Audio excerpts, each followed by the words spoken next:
So thank you for the invitation. It's really a pleasure to be here. Let's see here. I'm not sure if I'm supposed to do it. Ah, perfect. I'm going to tell you a little bit about normal aging to start with, to give you an introduction. Most of my lab works on normal aging, by the way. And then I'll take you into some of the current strategies that are being used to look at Hutchinson-Gilford Progeria syndrome, which is really the classic progeroid syndrome that many of you have probably heard of. And I'll talk a little bit about our work looking at some of those therapeutics as well. If I have a little bit of time at the end, I'll just mention what we're doing in Singapore. Okay, so going back to normal aging, I wanted to sort of spend a bit of time just explaining why I think this is such an important area of research, and really probably from a medical perspective, the most important from the 21st century. If you look at changes in life expectancy, and I picked Singapore here, but I could show Italy or really anywhere else in the world, life expectancy has gone up quite dramatically. If you look at the window of time between 1990 and 2010, change in life expectancy for males is 6 years. And so essentially that means you're getting a 30% return on investment. For every 3 years you live, you can expect to live 1 year longer.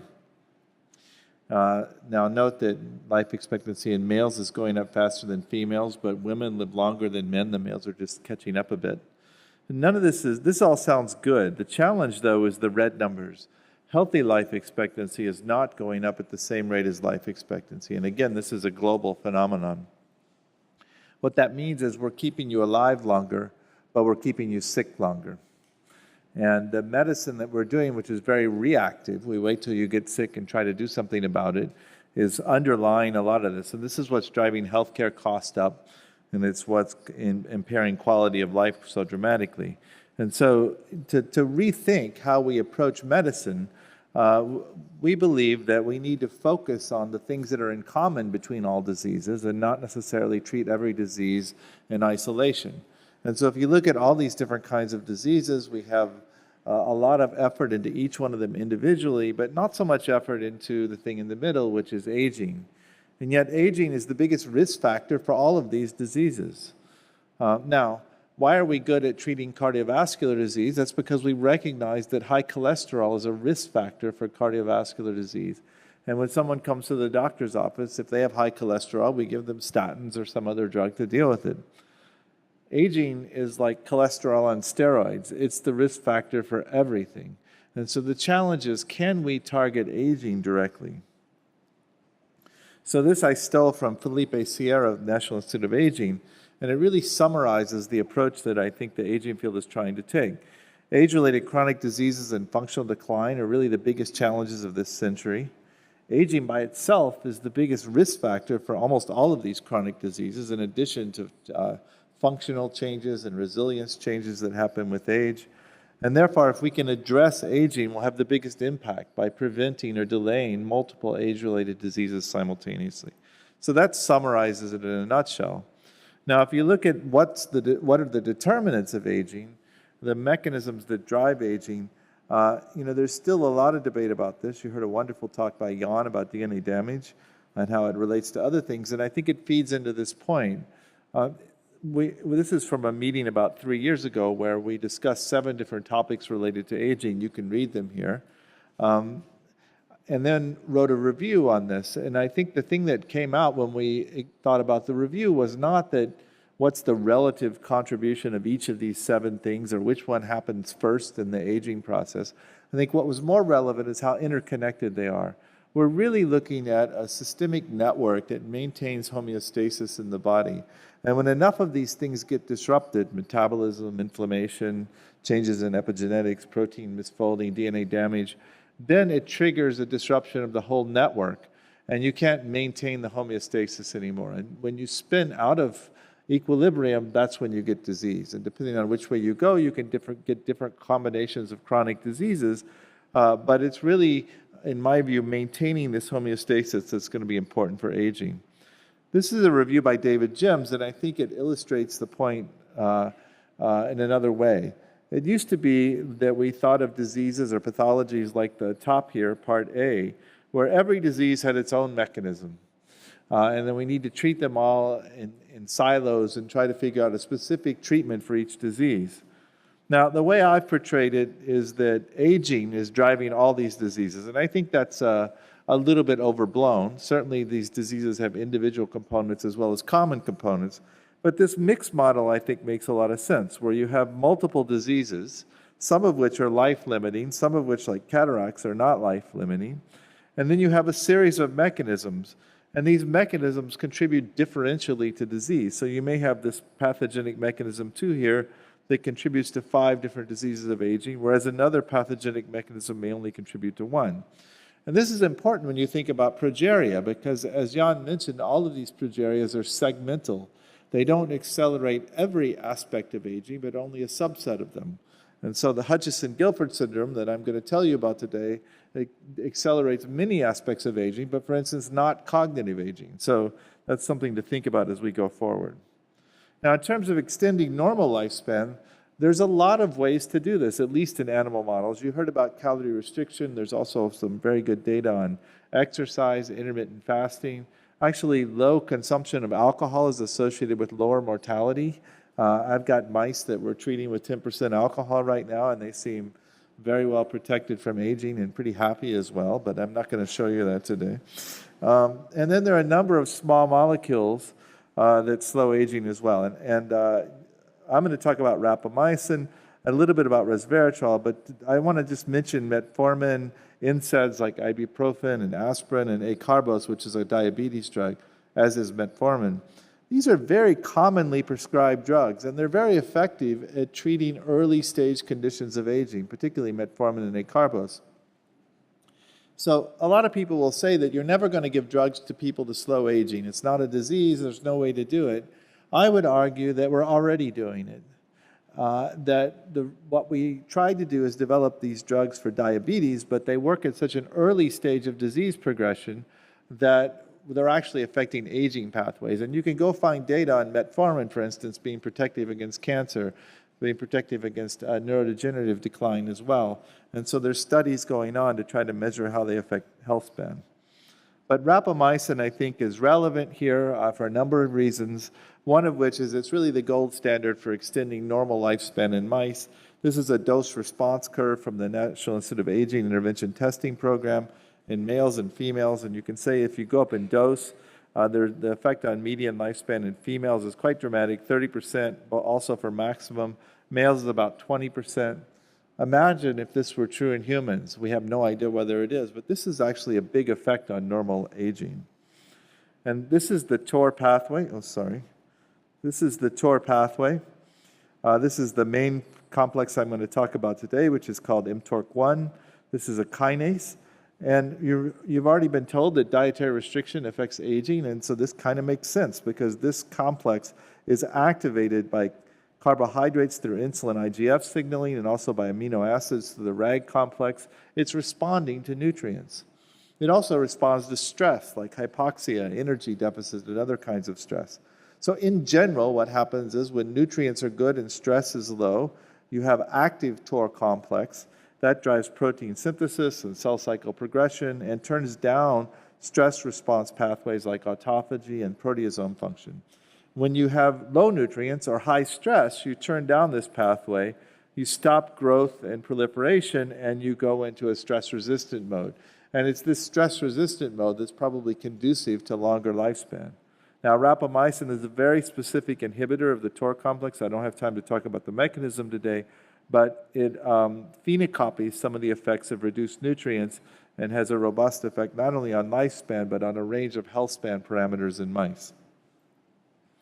Now, here's how we think, just to summarize, about the TOR pathway. We don't think it's the primary driver of aging. It's not that TOR is going wrong first. What we think is happening is that normal aging is occurring through damage. Could be DNA damage, protein misfolding, oxidative damage, maybe telomeres have a role. Cells get stressed, and they aberrantly activate TOR in this kind of damage in an effort to try to compensate for the cellular damage. The problem is that this is a maladaptive response with regard to aging, and it's further driving pathology. So if you inhibit TOR with rapamycin, you can block this component of aging. Now, if you have a favorite disease, go on PubMed and search it with the TOR pathway. There's about a 50% chance you'll find that TOR is aberrantly elevated in any given disease, chronic disease state that you can look at. So this may also be a response to various diseases. And so if you really want to understand the pathology of a tissue with aging, you need to know the aging property, the disease state of the tissue, and the level of activation of TOR. Okay, I just want to make one other point before I get to progeria, and that's that I drew two arrows here. I've already told you that normal aging is driving diseases, but we're also finding out that diseases are associated with accelerated aging, and you've heard about that already in the context of progeria. But there are a wide range of diseases now that are associated with accelerated aging. I'm going to talk about Hutchinson-Gilford. You heard about the nucleotide excision repair diseases. Werner syndrome is another one. But now we're finding as Down patients live longer that they're having accelerated aspects of aging. Schizophrenia, we just got through writing a review, is associated with elevated aspects of aging. Chronic viral infection, CMV, and HIV, although that's a bit complicated. And I would argue that type 2 diabetes and Crohn's probably will as well. Anything associated with elevated sterile or chronic inflammation is probably going to be driving systemic aging in addition to the individual disease that we're talking about. Also, treatments of diseases are associated with aging. So the therapy for HIV, for instance, may be driving accelerated aging in some patients. And also, again, as radiation and chemotherapy are successful in treating childhood cancers, we're finding that these children, as they grow up and become adults, have early onset of age-related pathologies, and probably due to the damage caused by chemotherapy. So aging is a much bigger aspect of disease than we think, and it's really a back and forth arrow between aging and disease. Sorry, I'll learn how to use this by at the end of the talk. So if you look at this as normal aging, I've been talking about how to extend normal aging and extend lifespan, and you've heard about dietary restriction and rapamycin. Other people study the longest lived individuals within a cohort, for instance, Jean Calment in humans, who lived the longest lived person that we know of at 122. But the progerias are really shortening lifespan, and there's been a huge amount of debate as to whether the mechanisms driving progeria are the same as the ones driving normal aging. I think we're coming to the view that it really is segmental in terms of mechanisms as well, and so that it is really worth studying. But there was a lot of debate on this over the years. So the mutation that causes Hutchinson-Gilford syndrome is a complex mutation. It's in the LMNA gene. This is a nuclear structural component. It forms intermediate filaments within the nucleus, and that helps maintain the structure of the nucleus, and it is important for almost every activity that happens in the nucleus: replication, transcription, chromatin, etc. But the mutation in this gene is a very specific mutation. And this gene has mutations that cause 13 different diseases, and most of them actually cause muscular dystrophy. There's a reason I'm going to tell you this. I'll come back to this. In general, it's loss of function mutations, either dominant loss of function or recessive mutations, that cause the dystrophies, the cardiomyopathy and the muscular dystrophy. But it's a very specific gain of function mutation that causes Hutchinson-Gilford syndrome. And to go into the progeria, there have been a large, this is a very nice review by Nicholas Levy, if you want to look it up. There have been a large number of potential therapies considered to treat the progeria, including trying to mitigate downstream pathways, and I'll talk some about that, trying to clear out this mutant protein that accumulates, trying to deal with the processing of this mutant, and I'm going to show that on the next slide, and the aberrant splicing. So there's a lot of different treatment strategies, and people are starting to think about CRISPR as well to correct the mutation. So here's the confounding or confusing thing about this mutation. So lamins here on the left undergo a processing much like the RAS protein. So they have a Cax box put on the end of them. This gets farnesylated, cleaved by an enzyme, then carboxymethylated. And then interestingly, unlike most other proteins that go through this process, lamins go through a second cleavage event, which gets rid of the whole thing. It's thought that this lipid moiety may be getting lamins to the nuclear membrane after which you cleave it off, and it's no longer in the permanent protein. The reason this is relevant is the mutation that causes progeria is a splice site mutation. And so what it does is it removes 50 amino acids of exon 11, and at the end of the day, you get a farnesylated protein that lacks this cleavage site for the sterol-24 enzyme, and the protein remains farnesylated throughout its life. And this drives the active gain-of-function or neomorphic function of the protein that causes the disease. Now, there's two relevant things here. One is this enzyme. If you knock out this enzyme, you get a very similar product that's farnesylated, and this is associated with progeria as well. I'll talk about that in a minute. The other is that there are a number of farnesyltransferase inhibitors that are already on the market for trying to treat cancer. And so that led to the idea that if you block the farnesylation of lamins, you'll get a protein that's not farnesylated, and that may relieve the toxicity associated with the disease. Now, the one thing I want to point out is that pre-LMNA, which is what you get here, is also toxic. So you're going from a really toxic molecule to a less toxic molecule with these farnesyltransferase inhibitors.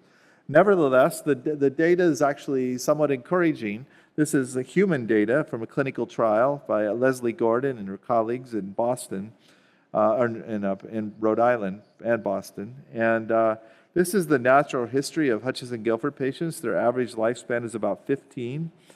They die of atherosclerosis, cardiovascular disease, stroke. They don't have cognitive impairment. They do have thinning of the skin. They have cachexia, alopecia, and a range of other symptoms of aging.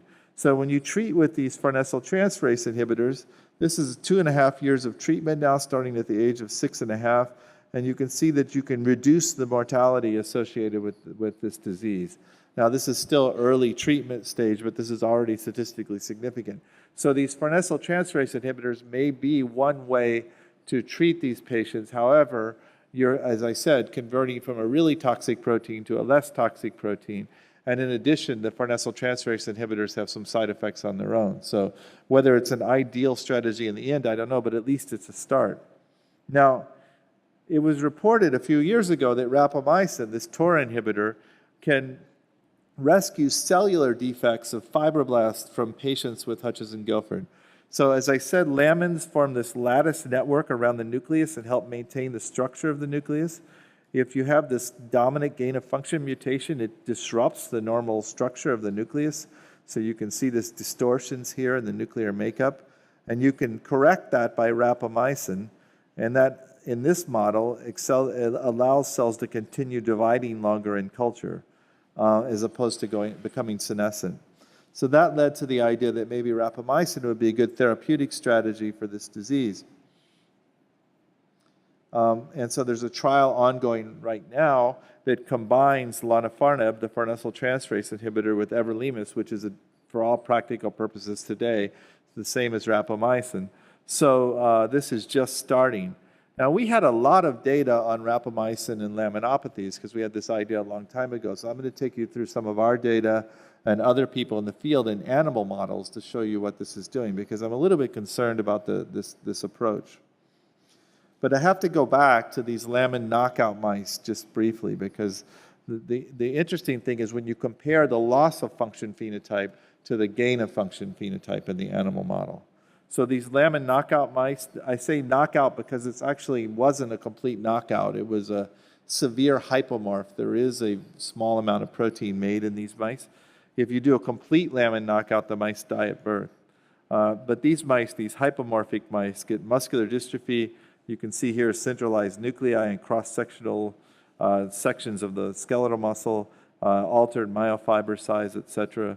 They get dilated cardiomyopathy, and they may die partly from conduction defects in the heart, and they have some phenotypes of Charcot-Marie tooth, which I'm not talking about today. So we were very interested in these mice, and what we found is that these mice, like a lot of other diseases, have elevated TOR signaling. So if you look in the heart, you see elevated phosphorylation of RPS6, a downstream mTOR target, both in males and females. If you look at another affected tissue, you see elevated TOR signaling in the muscle. But if you look at an unaffected tissue, you don't see elevated TOR signaling. So you see TOR gets aberrantly upregulated in the tissues where there's pathology when you reduce LMNA function. So that led us to treat these mice with rapamycin a long time ago now, and they more than double the life expectancy of the muscular dystrophy and heart disease mice. In fact, they improve the function of both the heart and the skeletal muscle. They maintain weight longer. And interestingly, in the LMNA mice and in the Progeria mice, but probably for different reasons, these mice rapidly lose adipose tissue. So one of the things you'll note is by the time these mice die, they have almost no measurable fat. And rapamycin restores the fat content in these mice. Now, we did a lot of work on these mice. I'll just show one slide. And I forgot to mention this earlier, that the TOR pathway is a very tight regulator of autophagy. And so when you have high TOR signaling, you block autophagy. And we showed in the cardiac tissue that this impairment of autophagy is underlying the pathology in this disease.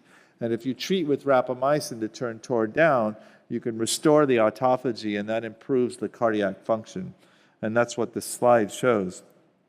But it's more complicated than that. We find that there's elevated TOR signaling in the heart, which is blocking autophagy. If you rescue that, you get a small effect on lifespan, but nowhere near what you see with rapamycin. There's a protein synthesis defect in the skeletal muscle associated with elevated TOR.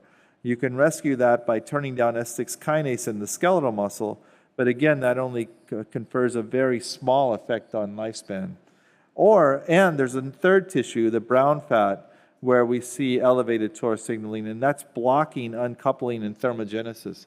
And if you just put these mice at 30 degrees temperature, then they live a little bit longer as well. So there's 3 different tissues where TOR upregulation is causing impairment, but through 3 different mechanisms. And we're still looking into this more and considering whether rapamycin is a therapeutic in this context. Now that brings me back to progeria, because we had we were studying drugs that slow aging, and when this progeria mice became available back in 2008, we did this experiment with rapamycin because we thought a drug that might slow aging should have some benefit in a progeria model. And we were surprised to find that unlike the lamin knockout mice, which don't have the progeria but have the muscle disease, the progeria mice are not protected at all by rapamycin.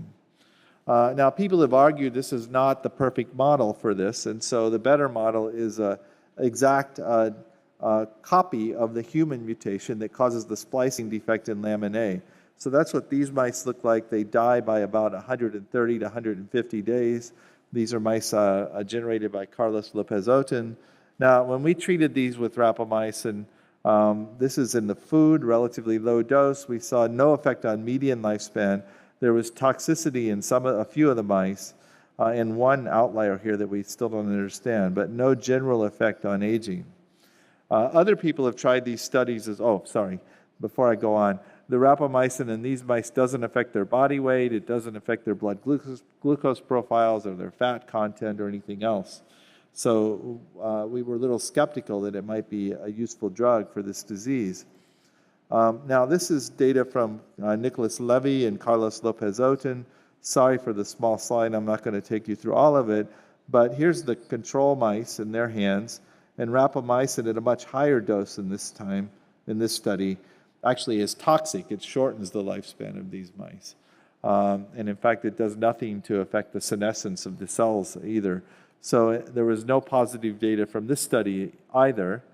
Here's unpublished data from Francis Collins' lab in the States, and they're using a different progeroid model where they inserted a back clone with a transgene of the human progerin with the splice site mutation.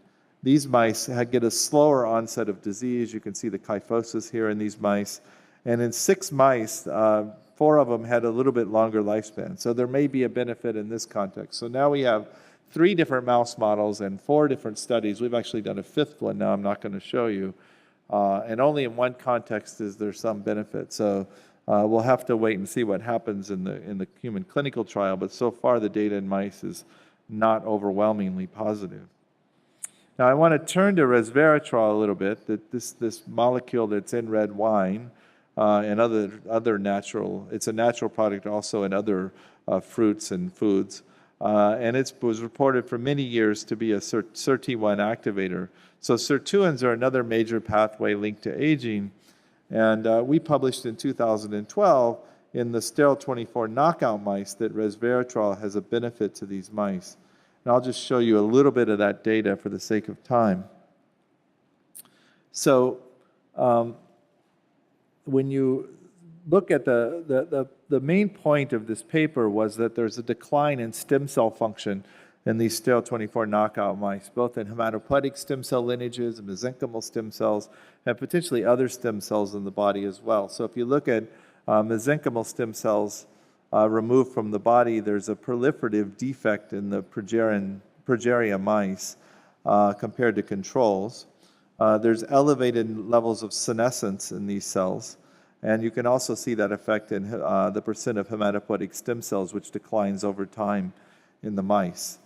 And the investigators, this was mainly done by Zongjun Zhou in Hong Kong, showed that this effect was through reduced expression of SIRT1, this enzyme that's important for aging, protein deacetylase. And that you could see that the levels of SIRT1 decline, but mainly the association of SIRT1 with the nuclear matrix, which was important for its function, declines in the Hutchinson-Gilford or the Progeria mice. So they thought that if you could activate SIRT1, you might be able to suppress this defect, and indeed, rapamycin has a pretty robust effect on the survival of these STERL24 knockout mice. So we wanted to take these studies into the Hutchinson-Gilford mice, the ones with the actual corresponding human mutation, and see what would happen. But we also wanted to turn to a better way of activating SIRT1, which we believe, I'm not a big fan of resveratrol, but certainly NAD is a known substrate of sirtuins. Now, NAD levels decline with aging in normal mice, and there's data that if you supplement NAD, you can extend the lifespan of normal mice, presumably through a sirtuin-dependent mechanism. I have to say, you can't add NAD, this is NAD, the whole molecule, you can't add that directly, it's very unstable. But you can either add nicotinamide riboside here, or nicotinamide mononucleotide, which is here, and they're part of the salvage pathway to restore more NAD in the body. And so we've done studies now with nicotinamide riboside looking at the Progeria model. So we get a modest effect. Both in males and females, it's about a 1-month increase in survival in this Hutchinson-Gilford Progeria model. And I'm not going to go into too much detail here, but I will say that we don't see changes in body weight in these animals with nicotinamide riboside, but we do see changes in fat content. So as I mentioned, the mice are rapidly losing adipose tissue over time in the Progeria model as well as in the lamb knockout model, and this is suppressed by nicotinamide riboside in this context. Now this is intriguing because if we put nicotinamide riboside on the lamb knockout model where rapamycin is so effective, we see no benefit at all. So these two diseases are very different, and both of them can be impacted by pathways affecting aging, but we think it's different pathways that we can have an impact on. And so that is the model we're working on right now, is that possibly through sirtuins, nicotinamide riboside is driving NAD synthesis, and that's affecting triglyceride lipolysis. You can see that here with this protein, triglyceride lipase in the adipose tissue. If you look at these levels of this protein, they're dramatically elevated in the Hutchinson-Gilford mice, and you can suppress their expression by nicotinamide riboside. So we think this might be a beneficial strategy. This is a very safe molecule for human consumption, and the kids with Hutchinson-Gilford disease have a dramatic loss in fat tissue as well. So if you can restore fat content, it will be a way of helping them maintain better metabolism. So if I were to make a bet as to which one would have a bigger impact, nicotinamide riboside or rapamycin, I would go with NR. I also think it's a safer approach for these children. But we'll have to see. It's also possible that the animal models are not telling us the right story and that rapamycin may be beneficial in the human study as well. We'll know in a couple of years. One other feature is that these mice lose muscle function over time, and you can see that just in grip strength, and nicotinamide riboside can partially restore the grip strength of these animals. And so that's led us to this model where the LMNA is really protects against a whole range of different diseases. If you get loss of function mutations that reduce levels of LMNA, that in part leads to elevated TOR signaling, which causes muscular dystrophy and dilated cardiomyopathy, and that can be rescued really robustly, actually, by treating with rapamycin. But if you get neomorphic mutations that lead to progerin, this, in part, I wouldn't argue this is the only thing happening by any means, but part of the story is you get a loss of SIRT1 function, and that can be rescued by nicotinamide riboside. But these two things do not cross over. So there's very specific elements of these two diseases. Now, one point to make is that there's accumulating data that LMNA is affecting normal aging as well. So this splice variation that gets made in the mutant that causes Hutchinson-Gilford occurs at a very low level in normal tissue. Over time, this can accumulate, and there's some data to suggest that this progerin accumulates with aging normally and may be driving aspects of normal aging. I think that's a very reasonable model, but no one yet has tried to remove progerin from normal aging mice to see if that extends the lifespan of normal mice. I think that's the definitive experiment here, and it hasn't been done, but it's very possible that this pathway is affecting normal aging as well. Okay, so I'm just going to close by a little bit and come back to Singapore. This is Singapore. We've started a new center for healthy aging here. Singapore, by the way, survived Trump and Kim Jong-un. It's still there. You know, I left the United States about a year ago. It just happened to be coincident with the time that Trump got elected president. And then I went to Singapore, and now he follows me to Singapore. So it's hopeless. So I put title Healthy at 100, which is, maybe that's a little audacious. And people said, really, you shouldn't aim that high. No one's going to believe you if you're going to try to accomplish this goal. So I said, well, that's okay. If we end up with not bad at 90, that's fine too. But the main point here in Singapore is to really target human aging. So we want to look at strategies to slow the normal aging process. This is highly relevant in Singapore because they have one of the longest life expectancies in the world, 1.3 children per couple, and no room for immigrants. So if you look at the demographics, there's going to be 2.1 people working in 2030 for every retired person. And so you have to keep people healthy and working longer. It improves not only their quality of life, but it's important for the Singapore economy, which is a lot of what they pay attention to. So the challenge is, how do we take these aging approaches into humans? And I think it really is a challenge because there's sort of two components to the aging field. There are the aging researchers like Jan and I that work mostly in animal models, and we're really over here on the left trying to prevent aging. So if you imagine this is your birth, you're healthy for a long time, you start to get sick, it slowly gets worse, and eventually your body can't manage it anymore and you die. The aging researchers are here trying to do interventions while people are still healthy to slow this onset of morbidity and extend health span.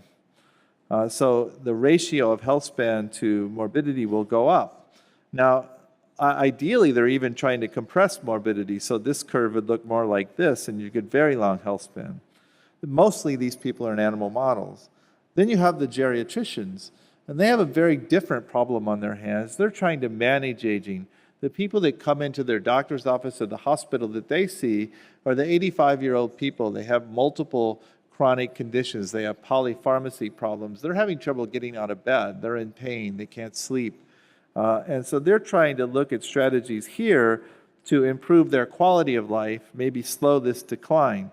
Now, this may extend lifespan, but it's not improving health span. Now, I don't want to diminish what the geriatricians are doing. I think this is vitally important, and if I need one, I hope I can find one someday. But what we need to do is merge these two things together.